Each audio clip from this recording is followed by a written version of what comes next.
Hello friends, this week's video is about art block, some things that may cause art block and how to get past it, or at least techniques I use to get past it that work for me. I'll also be taking you through the process of this painting entitled Our Lady in Calavera, a little watercolor piece. Some technical things about the painting real quick. I am using B watercolor paper. It's a 140-pound cotton rag paper, and the watercolors are from my Mijello palette, and they're a mix of Daniel Smith, Winsor Newton, and Grumbacher, and it'll be listed down in the description below.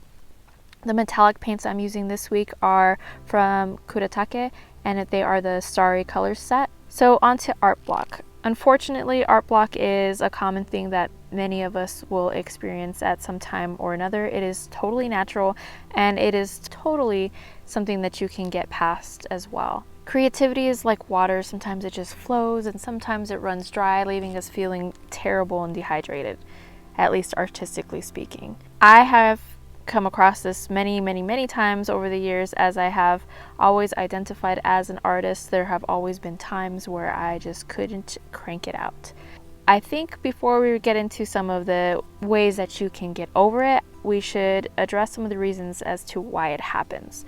I think mental health is a big reason why we may or may not be feeling inspired sometimes, and mental health issues fortunately are being talked about more these days without so much of that stigma, and that's as it should be.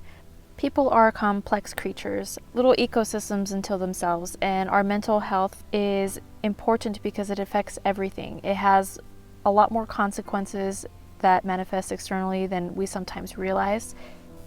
Mental health includes our emotional, psychological, and social well-being. It affects how we act, how we think, how we feel and interact with other people. So if we are not right internally, we cannot express ourselves to our fullest potential externally. Sometimes that means having a dry spell creatively, and sometimes it's much more serious than that, and we should consider getting help.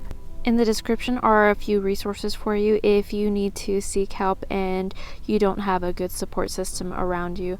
I really hope that you do have people near you that you can talk to and confide in, but if you do not, or you're not quite sure, sometimes we just don't want to burden our loved ones with those kind of things, you should definitely still try to talk to somebody. You can even shoot me a message and I will respond. I am not a professional, but I am willing to listen if that is what you need. Whether you have art block or not, it's a good idea to periodically check in with yourself and just do a little evaluation and see where you're at. Art block can be a little indication that your problems are a lot deeper than just running out of ideas or not feeling inspired. Alright, so let's say your art block is not caused by anything quite so serious. What do you do then? I have a few things that I go to. Sometimes it's just fatigue. Sometimes you really do need to step away from the project at hand or that blank canvas and do something else. Go for a walk, have a snack. Even movement helps me a lot. A little bit of exercise, yoga, or a solo dance party is sometimes just the right answer for that, to get those creative energies flowing. And when those things don't work, I sometimes consider switching gears, and what I mean by that is just doing something completely different. So if I am stuck on a drawing, maybe I should do something, a different type of creative outlet. I am a maker through and through, whether it be the visual arts. I like to just make things. So if I'm feeling uninspired, sometimes I'll move on to a craft of some sort, like felting or crochet, something else that just keeps me moving and satisfies that creative hunger that I have, or creation hunger, because some of those are not as creative endeavors for me, especially if I'm following a crochet pattern. There's not a lot of creative output in that sense for me. I also feel like these times of creative blocks are a good opportunity to work on technical skills or learn a new skill. So what I will often do is think about where I feel I'm lacking, and I will just maybe fill a page on a sketchbook something not too precious. I say sketchbook because for me, I won't feel bad for wasting materials and I can just play around. I don't necessarily need to show anyone. It's very low pressure and I can just fill pages and pages of something I feel I need practice at, such as different hand positions, because hands can be tricky for anybody, especially in different perspectives or holding various objects.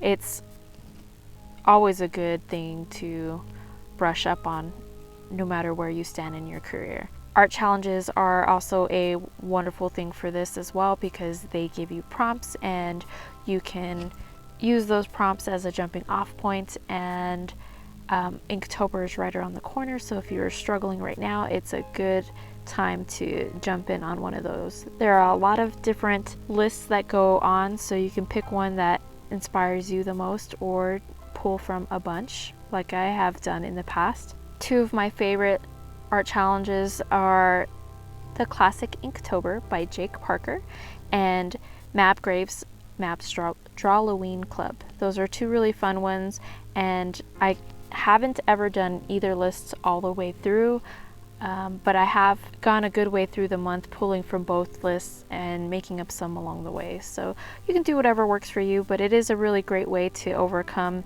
some of that art block. Of course, listening to music is a great source of inspiration for many. I personally love to listen to music when I am creating, and the type of music I listen to often changes and will affect how I'm feeling creatively as well. So if you are kind of stuck and the music you're listening to is not inspiring, maybe try something new. Try an album that you've never heard before, or ask for friends' recommendations, or try a new playlist. The possibilities are endless, and there's a ton of good music out there. I am a huge music fan, and the genres that I listen to are all across the board and all across the world, so you might find inspiration somewhere you haven't given a lot of thought of before. I like to go on what I call musical journeys, and I'll pick a country and try to find out like what their top billboards are filled with. I have actually become a big fan of music from Japan. Of course, I am obsessed with Japan in general, but I also like music from Sweden, from Germany, from India, from France. There's a lot of good music out there that can be very inspiring, and lyrics are not too hard to find and find those translations of, so you don't have to listen to something without knowing what's going on, unless you want to. Some people don't need to know what the lyrical content is to enjoy something, and some people do. Currently in my heavy rotation is my absolute favorite band of all time, Tool, and they just came out with a new album after a long wait of 13 years. The album is called Fear Inoculum. It may or may not be your cup of tea, but for me it is the absolute best, and I was so excited that they came back. And since I love learning about new music, if you have any playlists on Spotify or YouTube that you would like to share, I highly encourage you to share it down below in the comments, or shoot me a private message if you don't want to put it out there for everybody. I would love to check it out. And if you are interested in anything that I have on heavy rotation, I will leave a link or two in the description to some of the playlists that I have been really digging lately on Spotify. One of my personal favorite ways of getting out of artistic ruts is to reimagine things. You can take a movie, a story, a comic book, anything at all that you like, and just re-illustrate it in your style, or swap out characters from another source material. Say if you like doing a particular type of fan art, you can take like your favorite anime characters and insert them into another story. And I think this is a lot of fun, especially when you cross things that are really unexpected. So you may have seen the books that have been around for a while, where they have like Pride and Prejudice and zombies. You can do something like that. Take any two stories or worlds that are completely different and do mashups. You don't have to illustrate the entire thing, of course, but you can do like one illustration or sketch or something to that effect, and it could be hugely inspiring and just fun to do. Alright guys, so side note, can we just talk about this cute little cat dish real quick?